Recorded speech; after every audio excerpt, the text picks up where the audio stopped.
How you doing, Coach? Good. How you doing? Great. Thanks. Congratulations on joining the Chaminade community. And so, what was your deciding factor to come to Chaminade? Well, the deciding factor, pretty much, Jack Rec team. No, I'm just kidding. In all seriousness, coming to Chaminade, the facilities obviously are great. Turf field, a couple of grass fields, as well as the ability to work with the middle school. So, go over to SMED or CBC, they've only got kids for freshman through senior year. Coming to Chaminade, the opportunity to work with the same athlete from 6th grade all the way through senior year was something that really was important to me, as well as finding out about how you guys have the house systems, and there's a lot of mentorship and stuff like that, which is real important to me about older teammates and stuff like that, giving back. And since being here, what are your first impressions of the school and the players? Sure. First impressions, obviously it's very red around here. We got some new helmets set up here for the next season for the high school players. But impressions are, definitely a small group, tight-knit, of some hardworking, younger, talented players. That's what I've seen so far in the fall. We've got several multi-sport, athletes that have been playing soccer and football and hockey, so they haven't been able to sort of attend a lot of our fall sessions. We're looking to get some of those guys back here, coming back out in the spring. Okay, and yesterday, Saturday, was our first tournament, playing the Great Pumpkin warm-up. What do you think are some of our strengths and weaknesses were? Sure. It was the real first time we got out there and kind of got up and down the field, played live contact and stuff.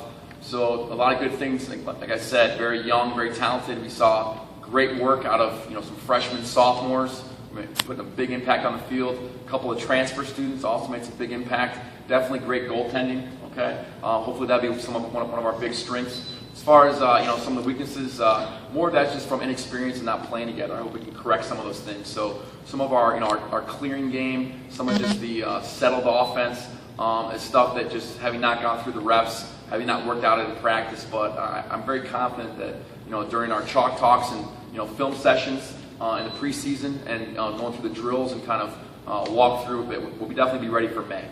And coming off our tournament, what do you think we could build upon? What should be our short-term goals and long-term goals? Definitely the short-term goals in the off-season. You want to get your stick work up, okay?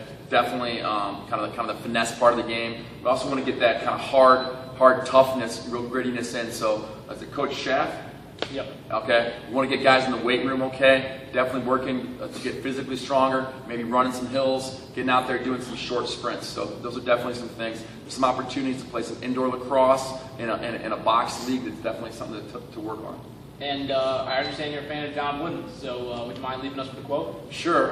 Definitely on the spring, you guys can count on hearing a quote of the day for the varsity practice every day. I will call out a player, okay, to recite or remember the quote at the end of practice, and that will sort of determine how much conditioning, if we have any left to do at the end of the practice. So one of my favorite quotes is John Wooden, never mistake activity for achievement. So how I look at that is that a lot of guys, come to the lacrosse field and they're hanging out with their gear on. That's not really the image I like to think. I want to think of lacrosse as spring football, really a hard-nosed, serious sport. So when I go to the gym, I'm actually, I'm not being active, I'm achieving something. I've got my list of exercises I'm working on. I've got certain sets and reps I'm going to do. So when I get to the field, I'm doing stick work. I've got a certain routine I'm going through to get wall ball, to get routines. When I go through drills, I go through drills with a purpose. So again, don't just be active, be out there achieving something. So again, never mistake activity for achievement. John Wooden. All right, thanks, Coach, for being here. Anytime.